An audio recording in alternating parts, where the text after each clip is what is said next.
Good Thursday morning to you. If you've just joined us, welcome to the South African Morning. Now, the high youth unemployment rate continues to be a major concern.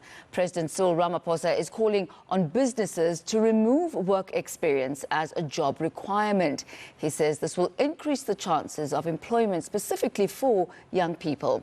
Now, many people have raised concerns about companies seeking experience for entry-level jobs. To discuss this further, we are joined this morning by Youth Employment Service CEO Ravi Naidoo. A very good morning to you, Mr. Naidoo. Thank you for your time.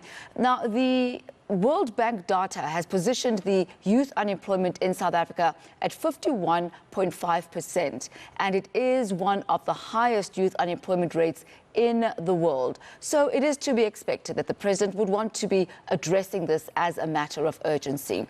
The proposition that he has made that no previous work experience be required specifically for entry-level jobs, how viable is this? Well, good morning to you.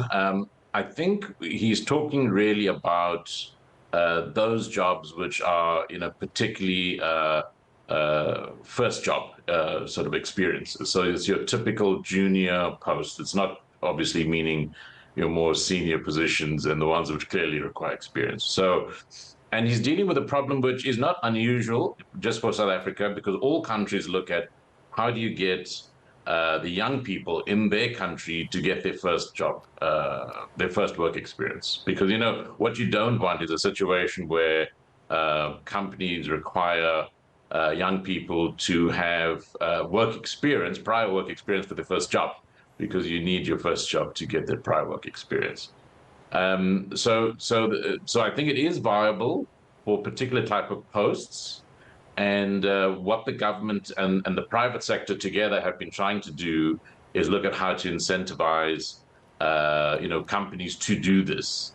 And I think, and that's really much an international approach as well, finding ways to encourage companies to give young people their first job, because you want them to enter the labor market. And, as people retire, you need new people to be coming through. So it's really a national requirement. I think if you see it very much as focused on junior posts, the typical ones that people need for their first jobs, then I think it is viable. You've mentioned incentives there. If you can talk us through the employee tax incentive, which really helps young people, and it's supposed to incentivize, companies to employ the youth. Talk us through this and how much it is used and put in place. Yeah, so there are a couple of incentives that have been introduced in the last few years. So about 10 years ago, the government brought in an employment tax incentive. So that's through SARS. So when companies employ young people, they're able to claim back tax on the salaries that they pay the young people. And it's kind of scales from the first year. You get, I think, 1,500 per month back as tax. And it scales down. And that's people between the ages of 18 and 29. And then with that, the private sector or the government created the Youth Employment Service, or YES. And that's a special program where companies employ youth between the ages of 18 and 35. They're able to claim BE benefits because it's empowering youth. So you can, as a company, go up 2 levels on your BE score, let's say from a level 4 to a level 2, or and other sustainability reporting benefits. So, and you can claim these incentives together. So they're trying to find ways to encourage companies to give young people their first work opportunity. Of course, we all know that, more employment requires more economic growth. But even if we leave that out for the moment, you would still need special programs that really help young people get their first work experience. So, Ravi, where is the disconnect here? The incentives are there. Companies can benefit from employing young people. There are also several unemployed graduates. Why are we not seeing more young people actually being absorbed into the workforce? Yeah. So, Thami, I think obviously you want the incentives to be bigger and better because, the more adverse the circumstances that companies are facing, the more they need something that can change the calculus of the decision in favor of jobs. So you could make the ETI bigger, You could make the Youth Employment Service have bigger rewards to give to companies and so on. But in the end, if you speak to any corporate, they'll tell you they really need the economy to be growing.